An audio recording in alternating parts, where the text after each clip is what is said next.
Hello दोस्तों, सभी को जय जौहर। दोस्तों राधे राधे, जय श्री कृष्ण। जौहर क्लासेस यूट्यूब चैनल पर आप सभी दोस्तों का स्वागत है।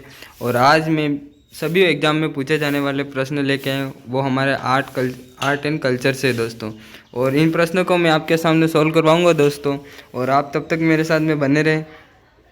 ठीक है दोस्तों, हम अपनी क्लास को स्टार्ट करते हैं। और आज का जो हमारा पहला प्रश्न है वो आपको स्क्रीन पर दिख रहा होगा दोस्तों, जिसमें लिखा गया है कि विश्व का एकमात्र वृक्ष मेला किस स्थान पर आयोजित होता है दोस्तों।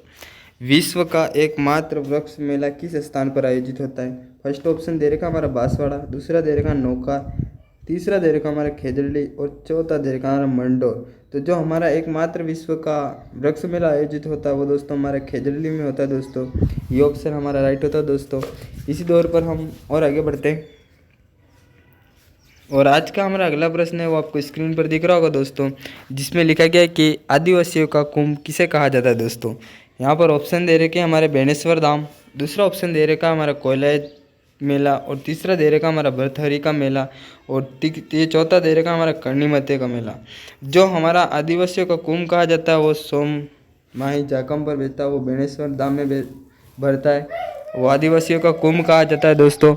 और यह मेला माघ पूर्णिमा को पड़ता है दोस्तों। यहाँ खंडित शिवलिंग की एकमात्र पूजा होती है दोस्तों। ठीक है, और आगे बढ़ते हैं। यह कोलाई झील है वो हमारे बीकानेर में स्थित है दोस्तों। कर्णी माता का मंदिर देशनोक बीकानेर में स्थित है दोस्तों। और आगे बढ़ते हैं। और जो आज का हमारा अगला प्रश्न है वो आपको स्क्रीन पर दिख रहा होगा दोस्तों, जिसमें लिखा गया है कि राज्य का पहला हैंगिंग ब्रिज कहाँ पर बनाया गया था दोस्तों। राज्य का पहला हैंगिंग ब्रिज कहाँ पर बनाया गया दोस्तों। यहाँ पर ऑप्शन दे रखे हमारा फर्स्ट ऑप्शन है हमारा कोटा, दूसरा ऑप्शन है हमारा जोधपुर, तीसरा ऑप्शन है हमारा अजमेर, और चौथा ऑप्शन है हमारा जयपुर। तो जो हमारा यहाँ पे ऑप्शन राइट होता है वो राज्य का पहला हैंगिंग ब्रिज बनाया गया था वो दोस्तों हमारा कोटा में बनाया था दोस्तों। ये ऑप्शन हमारा राइट होता है दोस्तों। और आगे बढ़ते हैं, तब तक आप मेरे साथ में बने रहें। और आज का आपका चौथा प्रश्न है वो आपको स्क्रीन पर दिख रहा होगा दोस्तों, जिसमें लिखा गया है कि राज्य का पहला टूरिज्म कन्वेक्शन सेंटर कहाँ स्थापित किया गया दोस्तों।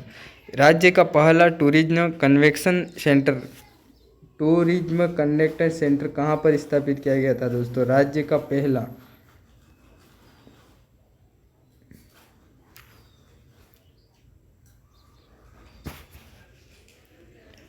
ठीक है दोस्तों, ये प्रश्न है राज्य का पहला टूरिज्म कन्वेक्शन सेंटर कहाँ पर स्थापित किया गया था, ये हमारा प्रश्न है।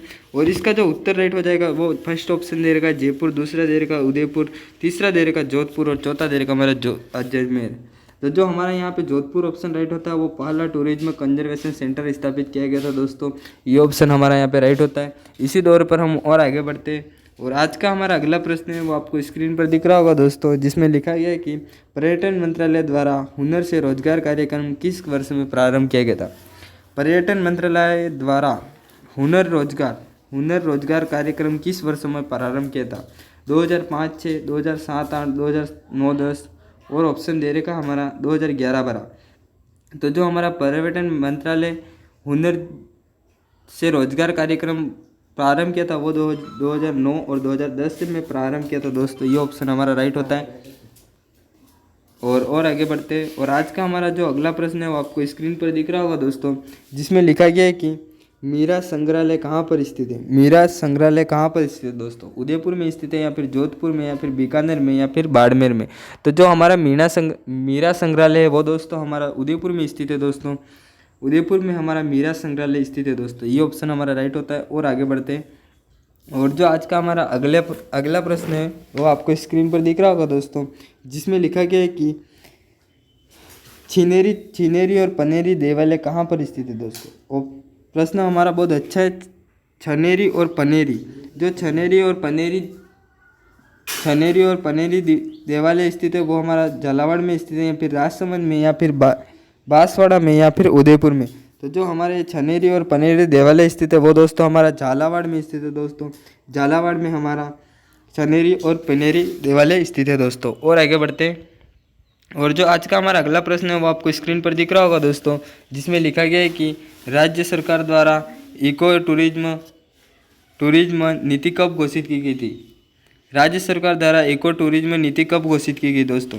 4 फरवरी 2010, या फिर 30 मार्च 2009, या फिर 24 सितंबर 2011, या फिर 5 जून 2005। तो जो हमारा यहाँ पर राज्य सरकार द्वारा इको टूरिज्म नीति की घोषित की गई थी वो दोस्तों 4 फरवरी 2010 को की गई थी। ये ऑप्शन हमारा यहाँ पे राइट होता है दोस्तों। अगर अभी तक भी हमारी वीडियो को लाइक नहीं किया तो कृपया लाइक कमेंट और शेयर कर दे दोस्तों, और अपने व्हाट्सअप स्टेटस पर ज़रूर लगाएं। ठीक है दोस्तों, और आगे बढ़ते हैं। और जो आज का हमारा 90वां प्रश्न है वो आपको स्क्रीन पर दिख रहा होगा दोस्तों, जिसमें लिखा गया है कि सिलिकॉन वेल्स म्यूजियम स्थित है दोस्तों। सिलिकॉन वेल्स म्यूजियम कहाँ पर स्थित है दोस्तों? सिटी पैलेस में, या फिर नाहरगढ़ दुर्ग में, या फिर उम्मेद पैलेस में, या फिर बागर हवेली में? तो जो हमारा सिलिकॉन वेल्स म्यूजियम है वो दोस्तों हमारा नाहरगढ़ दुर्ग में है। ये ऑप्शन हमारा यहाँ पे राइट होता है दोस्तों। और आगे बढ़ते हैं। ठीक है दोस्तों, और आज का हमारा अगला प्रश्न है वो आपको स्क्रीन पर दिख रहा होगा दोस्तों। अगर किसी भी फ्रेंड को उत्तर आता है तो वो कमेंट जरूर कर सकता है। ये आज का हमारा प्रश्न है, उसमें लिखा गया है कि आदिवासियों में प्रचलित लीला और मौर्य संस्कार कब से संबंधित है दोस्तों? लीला और मौर्य, जो ये लीला और मौर्य लीला और मौर्य संस्कार है वो आदिवासियों में कब प्रचलित है दोस्तों? जन्म में, या फिर मृत्यु में, या फिर मृत्युवेद में, या फिर गर्भधान में? तो जो हमारा लीला और मौर्य जो प्रसिद्ध है वो दोस्तों हमारा यहाँ पर ऑप्शन दे रखे है, पर मेरे हिसाब से चारों ऑप्शन गलत है।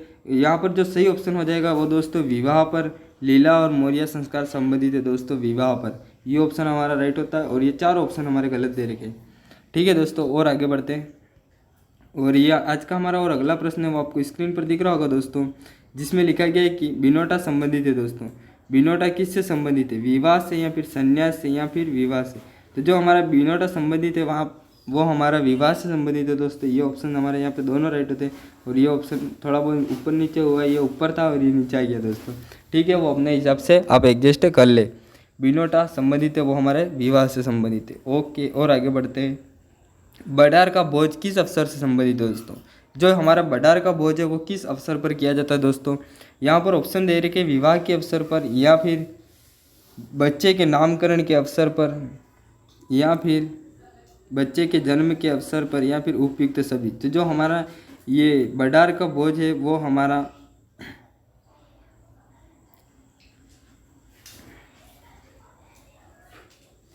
ये ऑप्शन इस प्रश्न का आप मतलब कमेंट करें दोस्तों। बडार का भोज किस अवसर से संबंधित है दोस्तों? ये आज के लिए आपके लिए प्रश्न है। कभी कभी आपके लिए भी प्रश्न देना जरूरी हो जाता है, क्योंकि वीडियो देखते हो पूरी तो कमेंट भी कर सकते हो। ठीक है दोस्तों, और आगे बढ़ते।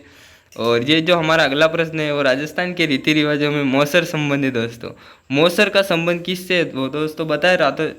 राजस्थान में रीति रिवाजों में मौसर का संबंध किससे? विवाह के अवसर पर प्रतिभोज, या दहेज का सम्मान, या फिर गृह प्रवेश की रस्म, या फिर मृत्यु भोज? तो जो हमारा यहाँ पे ऑप्शन राइट हो जाता है वो दोस्तों मृत्यु भोज पर मौसर किया जाता है। जो जीते जी किया जाता है उसे जोसर कहते हैं, और जो मरने के बाद में किया जाता है उसे मृत्यु भोज पर उसे मौसर कहा जाता है दोस्तों। और आदिवासी का मृत्यु भोज कांगिया कहलाता है दोस्तों, ये भी बात याद रखना। और आगे बढ़ते हैं।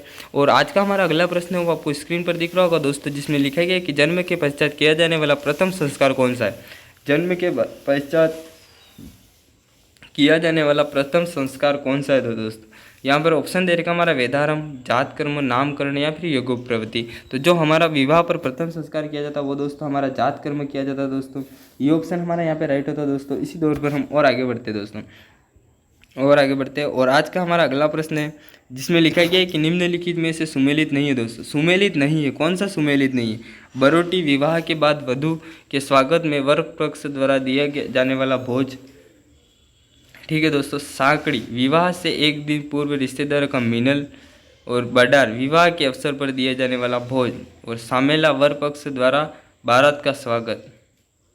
तो जो हमारे यहाँ पे ऑप्शन राइट हो जाएगा वो दोस्तों सामेला ऑप्शन राइट हो जाएगा। जो सामेला ऑप्शन है वो वर पक्ष की द्वारा वर पक्ष द्वारा बारात का स्वागत, ये नहीं होता है। यहाँ पे वधु पक्ष द्वारा वर का स्वागत होता है, सामेला की रस्म। ये ऑप्शन राइट होता है। और यहाँ पर हमारा नहीं दे रखा है, इसका मतलब ये हमारा गलत है दोस्तों। और आगे बढ़ते हैं।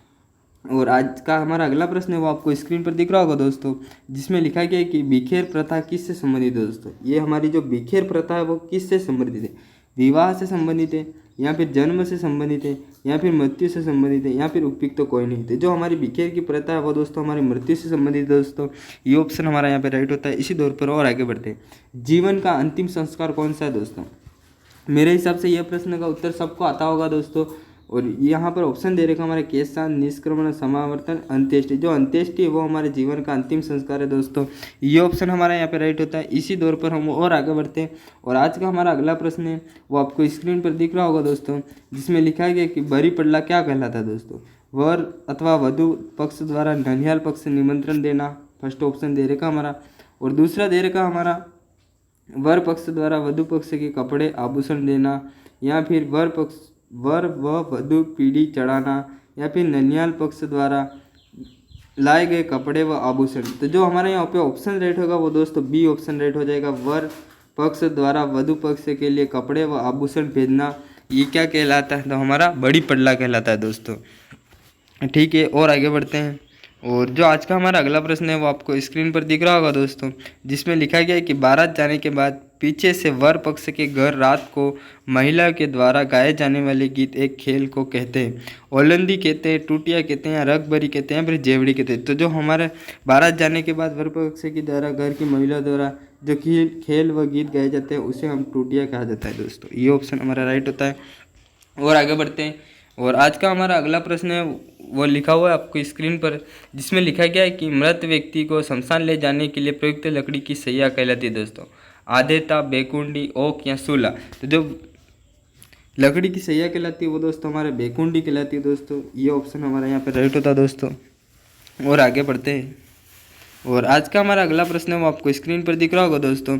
राजस्थान में लेटा व मांगरोल व सालावास जाने जाते दोस्तों। लेटा व मांगरोल और सालावास जाने जाते, वो कैसे जाने जाते दोस्तों?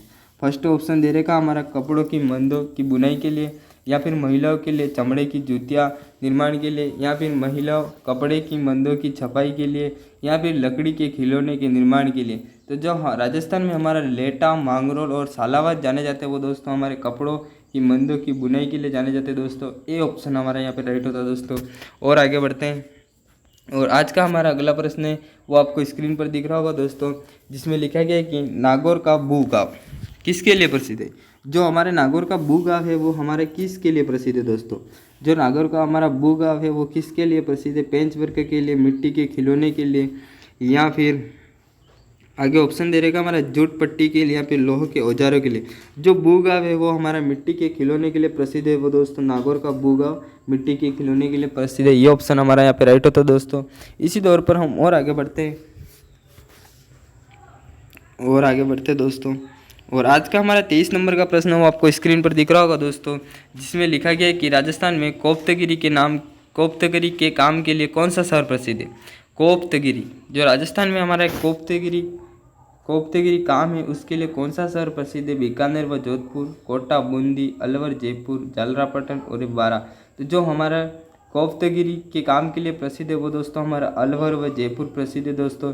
ये ऑप्शन हमारा यहाँ पे राइट होता है दोस्तों। इसी दौर पर हम और आगे बढ़ते हैं और आज का हमारा अगला प्रश्न है वो आपको स्क्रीन पर दिख रहा होगा दोस्तों, जिसमें लिखा गया है कि कुदरत सिंह को किस हस्तकला में महारत के लिए पद्मश्री से अलंकृत किया गया था?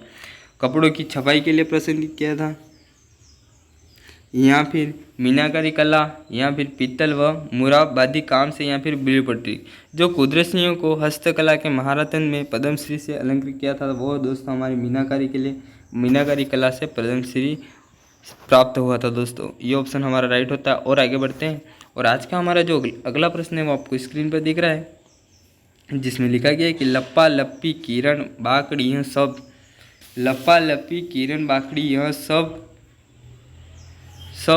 राजस्थानी फिल्म सुषमा के किरदार हैं, या फिर दुल्हन साड़ियों के नाम हैं, या फिर गोटे के भिन्न भिन्न प्रकार हैं, मोट के अधिक पैदावार देने वाली फसलें। तो जो हमारे यहाँ पे ऑप्शन राइट हो जाएगा वो दोस्तों गोटे के भिन्न भिन्न प्रकार की रस्में भिन्न भिन्न प्रकार है वो दोस्तों लप्पा लप्पी किरण बाकड़ी, ये ऑप्शन हमारा राइट होता है दोस्तों। और आगे बढ़ते हैं। राजस्थान की प्रसिद्ध ब्लू पोट्री की दस्तरी का उद्गम कहाँ से हुआ था दोस्तों? राजस्थान में ब्लू पोट्री की दस्तरी का उद्गम कहाँ से हुआ था दोस्तों? फर्स्ट ऑप्शन दे रखा कश्मीर, दूसरा दे रखा अफगानिस्तान, तीसरा दे रखा हमारा पाँच और चौथा दे रखा हमारा सिंध। जो हमारा यहाँ पे ऑप्शन राइट होगा वो यहाँ पे सिंध नहीं, यहाँ पर हमारा सिंध है दोस्तों। राजस्थान में ब्लू पोट्री की दस्तरी का उद्गम माना जाता है दोस्तों, सिंध से माना जाता है। ठीक है दोस्तों, और आगे बढ़ते हैं और आज का हमारा अगला प्रश्न है वो दोस्तों आपको स्क्रीन पर दिख रहा होगा दोस्तों, जिसमें लिखा गया है कि राजस्थान के कोटा और बारां जिले में बनाई जाने वाली चुंदड़ी का कार्य प्रकार है दोस्तों? हाथ की कढ़ाई, पोट्री का निर्माण, टाई व डाई या पेंटिंग। जो राजस्थान के कोटा और बारां जिले में बनाई जाने वाली चुंदड़ी का कार्य का प्रकार है वो दोस्तों हाथ की कढ़ाई। ये ऑप्शन हमारा यहाँ पे राइट होता है दोस्तों। और आगे बढ़ते हैं। और जो आज का हमारा अगला प्रश्न है वो दोस्तों आपको स्क्रीन पर दिख रहा होगा दोस्तों, जिसमें लिखा गया है कि तेड़ियों ऊँट के बच्चों के मुलायम बालों के सूतों के साथ धागा मिलाकर जो बुढ़िया कपड़ा तैयार किया जाता है वह क्या कहलाता है दोस्तों?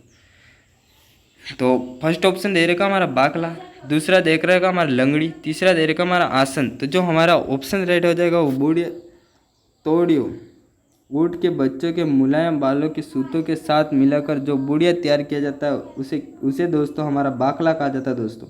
बाकला जो ऑप्शन है वो हमारा यहाँ पे राइट होता है दोस्तों। और आगे बढ़ते हैं। और आज का हमारा अगला प्रश्न है वो आपको स्क्रीन पर दिख रहा होगा दोस्तों। ये प्रश्न थोड़े बहुत मेरे हिसाब से अच्छे लेवल के प्रश्न हैं, और ये प्रश्न एसआई कांस्टेबल ये सभी ऑल एग्जाम में पूछे जाने वाले प्रश्न हैं, इसलिए हम इनको आराम से ही सोल्व करेंगे दोस्तों। और जो आज का हमारा 29वां प्रश्न है वो आपको स्क्रीन पर दिख रहा होगा दोस्तों, जिसमें लिखा गया है कि जीरोही भाकला गधा किस उद्योग के नाम है दोस्तों? जीरोही भाकला गधा किस उद्योग के नाम है? जलपट्टी के, मीनाकारी के, या फिर पेचवर्क के, या फिर बुल पोट्री के। तो जो हमारे ये जीरोही भाकला व गधा नाम है वो दोस्तों हमारे जलपट्टी के नाम है दोस्तों। जलपट्टी के नाम है जीरोही भाकला गधा। ये ऑप्शन हमारा राइट होता है दोस्तों। और आगे बढ़ते हैं। और आज का हमारा अगला प्रश्न है वो आपको स्क्रीन पर दिख रहा होगा दोस्तों, जिसमें लिखा गया कि राजस्थान में चित्रकला का जनक माना जाता है दोस्तों। राजस्थान में चित्रकला का जनक किसे माना जाता है दोस्तों? एरिक डिक्सन को, या फिर कुंदनलाल शर्मा को, फिर आनंद कुमार स्वामी को, या फिर उपयुक्त तो कोई नहीं। तो जो हमारे राजस्थान में चित्रकला का जनक माना जाता है वो दोस्तों आनंद कुमार स्वामी को माना जाता है दोस्तों। और आगे बढ़ते हैं। और आज का हम जो हमारा अगला प्रश्न है वो आपको स्क्रीन पर दिख रहा है दोस्तों, जिसमें लिखा गया है कि राजस्थान चित्रकला का सबसे प्राचीन चित्र ग्रंथ है दोस्तों। तो आज का ये प्रश्न है वो आपको स्क्रीन पर दिख रहा है दोस्तों, जिसमें लिखा गया है कि राजस्थान चित्रकला का सबसे प्राचीनतम चित्रित ग्रंथ कौन सा है? औद्ध नियुक्ति वृत्ति, सुपान साचर्यम, उपयुक्त तो कोई नहीं, श्रावण प्रतिक्रमण सूत्र चूर्णी। ये जो श्रावण प्रतिक्रमण चूर्णी है जो तेईसवीं के काल में 1260 में लिखा गया दोस्तों। जो हमारे यहाँ पे ऑप्शन राइट होता है, जो सबसे प्राचीन ग्रंथ है वो दोस्तों हमारा औद्ध नियुक्ति है दोस्तों। औद्ध नियुक्ति हमारा सबसे प्राचीनतम ग्रंथ है दोस्तों। और आगे बढ़ते हैं। आई माता का मंदिर क्या कहलाता है दोस्तों? फर्स्ट ऑप्शन दे रखा हमारा दरगाह, दूसरा दे रखा थान, तीसरा दे रखा बडेर, और चौथा दे रखा उपयुक्त सभी। जो आई माता के मंदिर को दोस्तों दरगाह भी कहा जाता है, थान भी कहा जाता है, और बडेर भी कहा जाता है। यहाँ पर जो ऑप्शन राइट होगा वो दोस्तों हमारा उपयुक्त सभी ऑप्शन राइट होगा दोस्तों। थान बडेर और दरगाह तीनों कहा जाता है दोस्तों। और आगे बढ़ते हैं। और आज का जो हमारा अगला प्रश्न है वो आपको स्क्रीन पर दिख रहा होगा दोस्तों, जिसमें लिखा गया है कि निम्नलिखित में से सिरवी जाति की कुल देवी कौन सी है? सिरवी जाति की कुल देवी कौन सी है दोस्तों? सिरवी जाति की ऑप्शन दे रखा हमारा आई माता, दूसरा दे रखा जीण माता, तीसरा दे रखा आशापुरा, चौथा दे रहा स्वांग्य माता। तो जो सिरवी जाति की कुल देवी है वो दोस्तों आई माता है दोस्तों, आई माता। यहाँ पर जो ऑप्शन राइट होगा वो दोस्तों हमारा आई माता होगा। और आगे बढ़ते हैं। निम्नलिखित में से जैसलमेर के भाटी कुलवंश की कुल देवी कौन सी है? जो जैसलमेर के भाटी है उनकी कुल देवी कौन सी है दोस्तों? सचियाई माता, आवड़ माता, आशापुरा माता और स्वांग्य माता। जो हमारी जैसलमेर के भाटी वंश की कुल देवी वो दोस्तों हमारी स्वांग्य माता है दोस्तों। ये ऑप्शन हमारा राइट होता है। और आगे बढ़ते हैं। और आज का हमारा जो अगला प्रश्न है, केला देवी किस राजवंश की देवी है?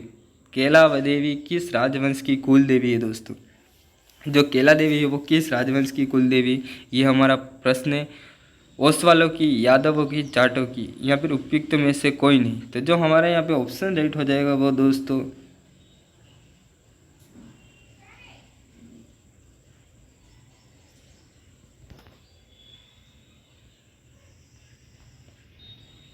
जो हमारे यहाँ पे ऑप्शन राइट हो जाएगा वो दोस्तों केला देवी राजवंश की कुल देवी ओसवालों की भी है, यादवों की प्लस जाट की भी है। जाट वंश की कुल देवी मानी जाती है दोस्तों केला देवी। और आगे बढ़ते हैं। और आज का जो हमारा अगला प्रश्न है वो आपको स्क्रीन पर दिख रहा होगा दोस्तों, जिसमें लिखा गया है कि शीतला माता का पुजारी कौन आता है दोस्तों? साकला राजपूत, कुम्हार, गौड़, या फिर कछवाहा राजपूत। जो शीतला माता का पुजारी है वो दोस्तों हमारा कुमार जाति का दोस्तों। ये ऑप्शन हमारा राइट होता है दोस्तों। और आगे बढ़ते हैं।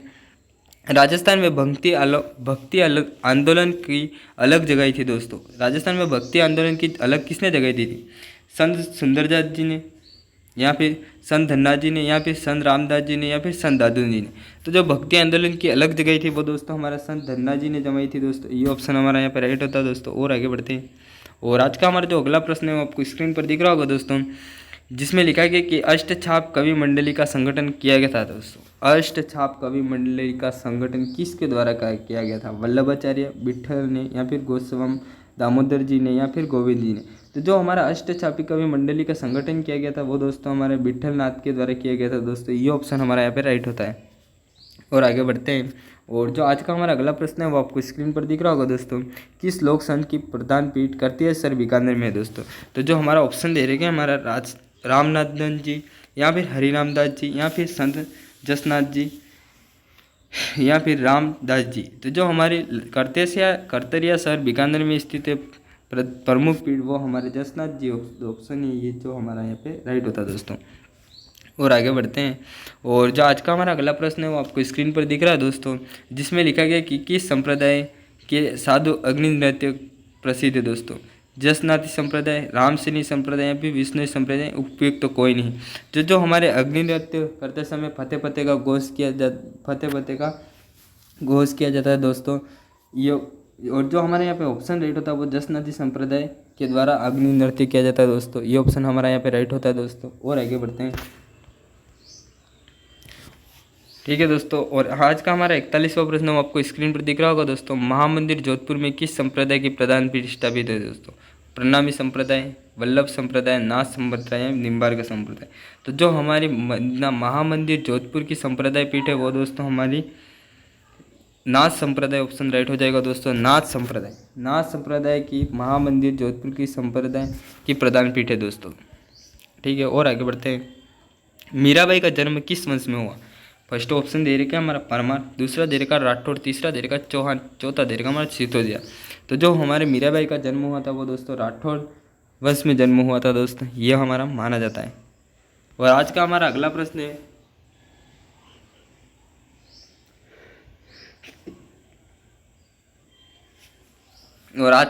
प्रश्न है वो आपको स्क्रीन पर दिख रहा होगा दोस्तों, जिसमें लिखा है कि दाऊदी बोहरा मुसलमानों का धार्मिक स्थल है दोस्तों। दाऊदी बोहरा मुसलमानों का प्रमुख धार्मिक स्थल है दोस्तों। टोंक, नागौर, अजमेर और गलियाकोट। तो जो हमारा यहाँ पे ऑप्शन राइट हो जाएगा वो दोस्तों मेरे हिसाब से ये प्रश्न को ऑप्शन थोड़े ऊपर नीचे दिए। इस प्रश्न का उत्तर भी आप ढूंढ के कमेंट करना दोस्तों। दाऊदी बोहरा मुसलमानों का धार्मिक स्थल है दोस्तों, कौन सा है दोस्तों? ये प्रश्न भी आप कमेंट करना। 2 प्रश्न दिए मेरे हिसाब से आज कमेंट में, देखता हूँ किस किस के कमेंट आते हैं दोस्तों। वागड़ की मीरा गौरी बाई का अंतिम समय कहाँ व्यतीत हुआ? वृंदावन उत्तर प्रदेश, द्वारिका गुजरात, काशी उत्तर प्रदेश, वागड़ क्षेत्र राजस्थान। तो जो हमारा वागड़ की मीरा गौरीबाई का अंतिम समय व्यतीत हुआ था वो दोस्तों हमारा वृंदावन उत्तर प्रदेश में हुआ था दोस्तों। ये ऑप्शन हमारा यहाँ पे राइट होता है दोस्तों। वृंदावन मेरे हिसाब से गलत है दोस्तों। यहाँ पर जो ऑप्शन राइट होगा वो वागड़ की मीरा गौरीबाई का अंतिम समय व्यतीत हुआ था वो दोस्तों काशी उत्तर प्रदेश में हुआ था दोस्तों। काशी उत्तर प्रदेश में हुआ था। यहाँ पे दोस्तों दोनों ऑप्शन सेम दे रखे, खाली वृंदावन और काशी का ही फर्क है। और यहाँ पर जो ऑप्शन राइट था वो दोस्तों हमारे काशी उत्तर प्रदेश में वागड़ की मीरा गौरीबाई का अंतिम समय व्यतीत हुआ था दोस्तों। और आगे बढ़ते हैं। राम से संप्रदाय का पूजा स्थल क्या कहलाता दोस्तों? राम रखी, या फिर गुरुधाम, या फिर गुरुद्वारा, या फिर रामद्वारा। राम सिंह संप्रदाय का जो पूजा स्थल है वो दोस्तों रामद्वारा कहा जाता है दोस्तों। और आगे बढ़ते हैं। और जो आज का हमारा अगला प्रश्न है वो आपको स्क्रीन पर दिख रहा होगा दोस्तों, जिसमें लिखा गया है कि गोगा जी के थान किस वृक्ष के नीचे? खेजड़ी, नीम, पीपल, बरगद। जो गोगा जी के थान है वो दोस्तों हमारे खेजड़ी वृक्ष के नीचे है दोस्तों। ठीक है दोस्तों। और आगे बढ़ते हैं। और जो आज का हमारा अगला प्रश्न है वो आपको स्क्रीन पर दिख रहा होगा दोस्तों, तेजाजी के पुजारी को कहा जाता है दोस्तों भोपा, पंडित, महाराज या गोडला। तो जो तेजाजी के पुजारी है उनको दोस्तों हमारा गोडला कहा जाता है दोस्तों। ये ऑप्शन हमारा यहाँ पे राइट हो जाएगा। और आगे बढ़ते हैं। नागवंशी गुर्जर परिवार में किस लोक देवता का जन्म हुआ था? पाबू जी का, देवनारायण जी का, या फिर तेजाजी का, या फिर गोगा जी का। तो जो हमारे नागवंशी गुर्जर परिवार में जन्म हुआ था वो दोस्तों हमारे देवनारायण जी का जन्म हुआ था दोस्तों। ये ऑप्शन हमारा यहाँ पे राइट होता है। और आगे बढ़ते हैं। और आज का हमारा अगला प्रश्न है वो आपको स्क्रीन पर दिख रहा है दोस्तों, जिसमें लिखा गया किस लोक देवता की फट राज्य की सबसे प्राचीन और लंबी फट मानी जाती है दोस्तों। तो जो हमारी प्राचीन और सबसे लंबी फट मानी जाती है वो किस लोक देवता की मानी जाती है? तेजा जी की, गोगा जी की, देवनारायण जी की, फिर रामदेव जी। तो रामदेव जी मेरे हिसाब से देवनारायण जी की फट सबसे लंबी और प्राचीन फट मानी जाती है दोस्तों, और सबसे छोटी फट भी इन्हीं की मानी जाती है दोस्तों। और आगे बढ़ते हैं, और आज का हमारा 49वें नंबर का प्रश्न है, वो आपको स्क्रीन पर दिख रहा होगा दोस्तों। रामदेव जी के मंदिर को क्या कहा जाता है दोस्तों? देवरा, नेजा, मंदिर और थान। तो जो हमारे रामदेव जी के मंदिरों को कहा जाता है वो दोस्तों हमारा देवरा कहा जाता है दोस्तों। ये ऑप्शन हमारा राइट होता है। और आगे बढ़ते हैं, और आज का हमारा अगला प्रश्न है, और जिसमें लिखा गया कि निम्नलिखित में से असत्य कथन चयन कीजिए दोस्तों। पाबू जी की घोड़ी का केसर काल में था, बाला लिए अश्वरोही पाबू जी का प्रतीक चिन्ह में, ऊँटों के देवता के रूप में पाबू जी को जाना जाता है दोस्तों, और पाबू जी को राम का अवतार माना जाता है। तो पाबू जी को हमारा राम का अवतार नहीं माना जाता है, ये ऑप्शन हमारे यहाँ पे असत्य है दोस्तों, और ये 3 ऑप्शन हमारे यहाँ पर राइट है। और आगे बढ़ते हैं, और जो हमारा आज का अगला प्रश्न है वो आपको स्क्रीन पर दिख रहा होगा दोस्तों। एस्टुकन उपनाम से राजस्थान का कौन सा दुर्ग प्रसिद्ध है? रणथंभौर दुर्ग, आमेर दुर्ग, कुंभलगढ़ दुर्ग या मेहरानगढ़ दुर्ग। जो एस्टुकन से उपनाम से प्रसिद्ध है वो दोस्तों हमारा कुंभलगढ़ दुर्ग प्रसिद्ध है दोस्तों। ये ऑप्शन हमारा राइट होता है दोस्तों। और आगे बढ़ते हैं, और ये हमारा जो अगला प्रश्न है वो आपको स्क्रीन पर दिख रहा होगा। तो ये महल मानव नहीं प्रेतों भूत प्रेतों द्वारा बनवाए गए लगते हैं, ये कथन रुडियार्ड किपलिंग ने किस दुर्ग के लिए कहा दोस्तों?